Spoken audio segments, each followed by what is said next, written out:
Hey everybody, Rob Straight here, coming to you from New York. It's super freezing here right now, in my down in my man cave basement. It's super freezing. But yeah, I haven't been around for a while. I haven't posted anything in a while. I've been recently hanging around SBL, checking it out again and seeing all the super cool stuff that's going on, and yeah, I'm just amazed, just how it just keeps getting better, and there's just more content and more varied types of media, and yeah, Scott, you're doing a fantastic job, man. This community is kick ass, man. It really is. SBL is super cool. So I thought I'd do a little post, another little Latin, rhythm exercise that I do, that I've done in the past, and I should probably do more.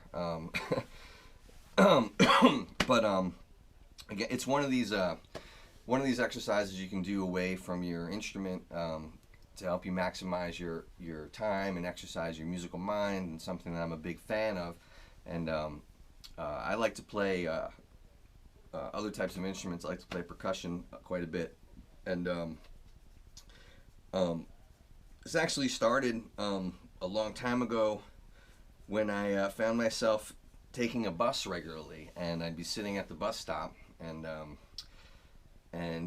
just dreaming of music or listening to music and sort of playing, you know, body drums.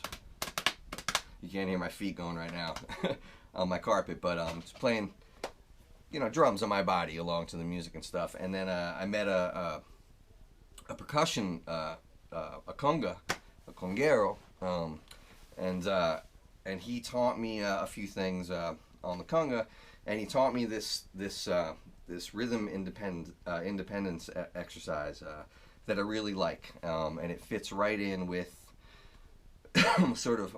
Sorry, I'm a little under the weather. Playing Latin rhythms, playing Afro-Cuban grooves, the bass tumbao, and specifically the 6/8 against 4/4 polyrhythm feel. Those feels juxtaposed against each other, which has been talked about quite a bit.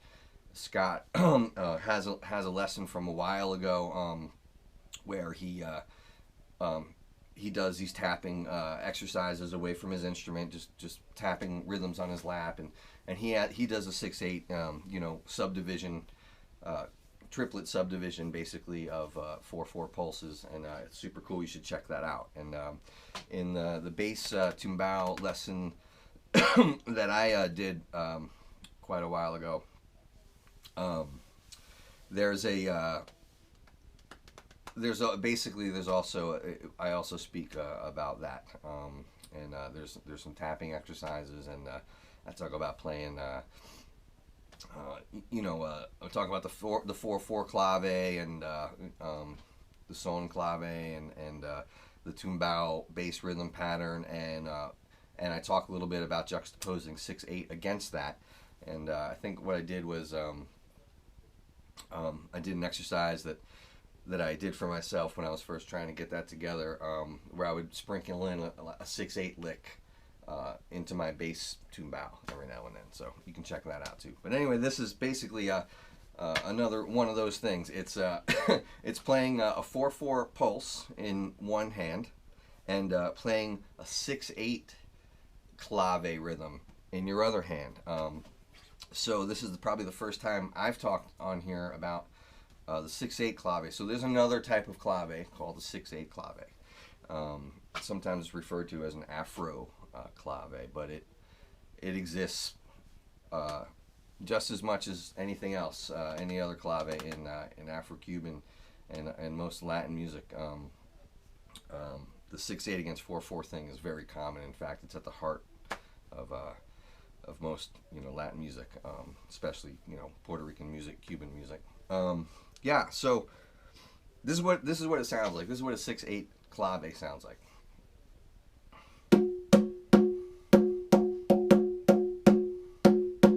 I added a little note. I'll explain in a second. Here, this is what it sounds like.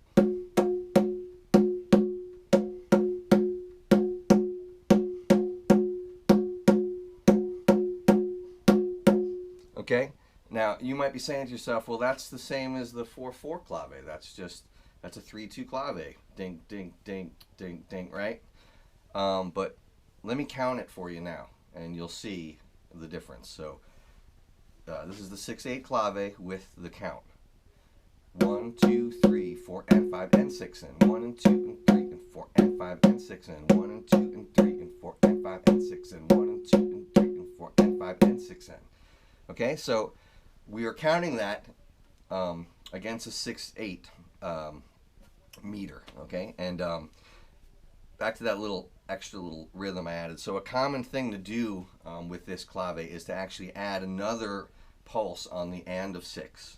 So that would make it sound like this: 1, 2, 3, 4, and 5, and 6, and 1, 2, 3, 4, and 5, and 6, and 1, 2, 3, 4, and 5, and 6, and 2.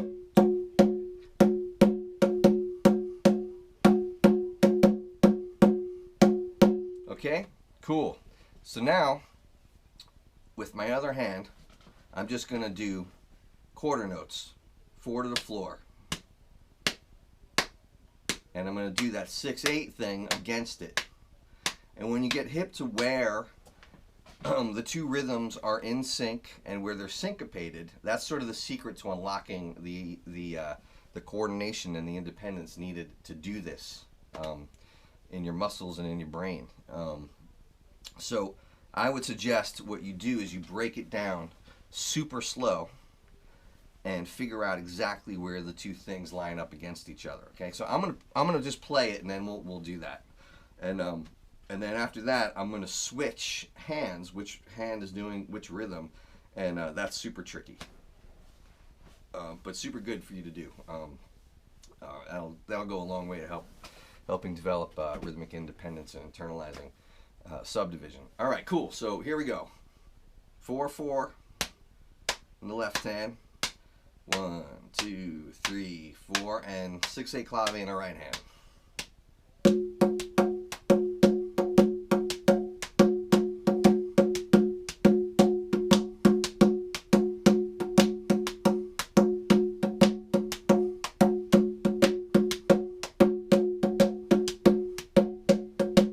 Okay, cool. So hopefully you can hear that sounds pretty cool, which is why I got addicted to doing it in the first place, because pretty much wherever you are, if you just find two things that sound a little bit different to tap on, you can, sort of bust out this rhythm, and when you speed it up,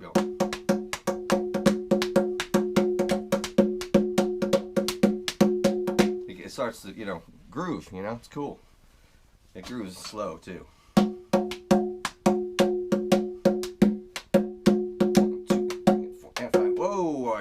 I couldn't count it. I lost my left hand. So that's why this is good to do. And the reason I don't count it is because you probably also, if you've seen any of my previous stuff, I like to let the counting melt away so I can start to internalize it as a rhythm, at some point once I develop the coordination to do something like this. So the thing to do is to break it down real slow, okay? Beat by beat. So the first two happen together. They're both on 1. Right? 1. And then this, in the 6/8 hand, the next beat is on 2. 1, 2, and 3, right? And that happens in between the two quarter notes. So it's like this.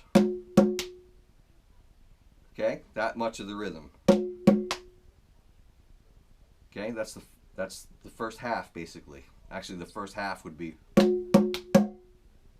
Okay? That's 1, 2, 3 over 2 quarter notes.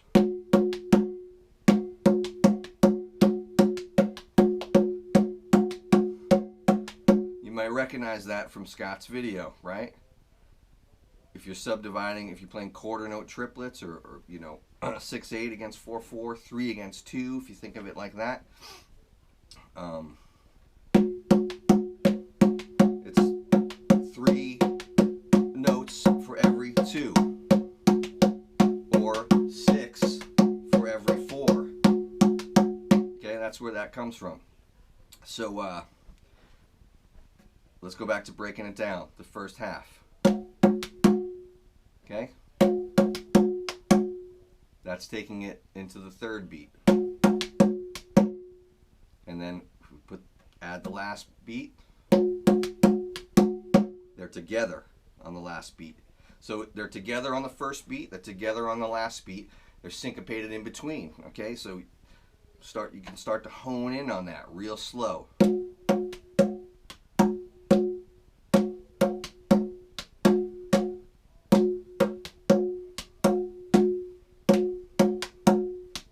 gonna add the extra rhythm.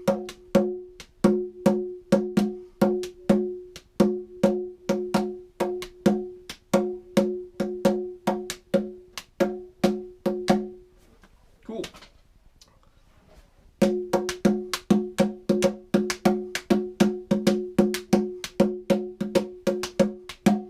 All right. So take your time with it.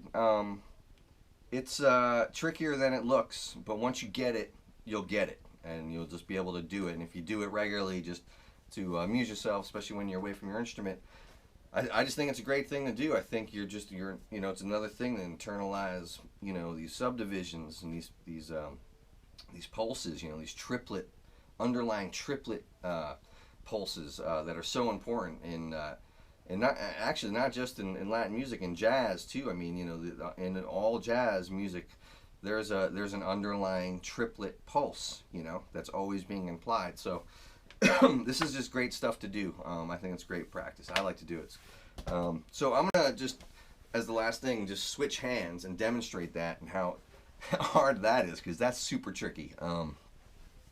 So now I'm gonna do the quarter note here, and I'm gonna do the 6/8 clave with my other hand, which happens to be my left hand. I'm right-handed. Whoop! Already messed it up. Here we go.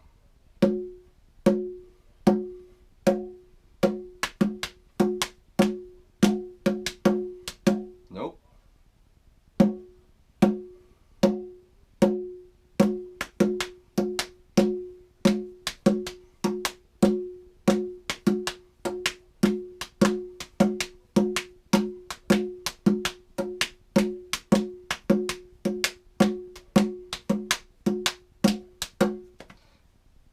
I was doing it there, but it was uncomfortable. Let me tell you. If I did that for another 5 minutes, though, it would start feeling better, And actually, as soon as I finish this, I probably will do it for another 5 minutes because I haven't done it in a while, and it's a really good thing to do. Let's break it down.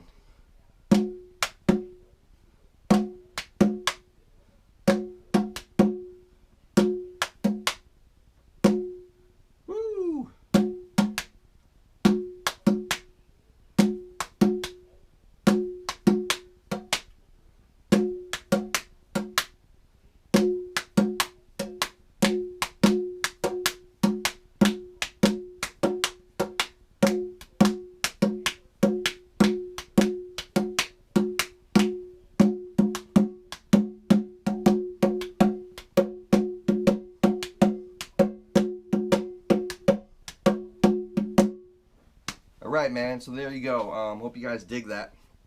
I encourage you to do it, man. I think it's a good thing to do, and it's fun, and it sounds cool. Give you something to do at the bus stop. Not that anybody's taking the bus anymore, but do it in your cab ride. Drive your Uber driver crazy. Alright, anyway, nice to say hello to everyone again, and yeah, everybody's doing some super cool stuff on here. It's great. Keep on keeping on. Keep plucking. Peace out.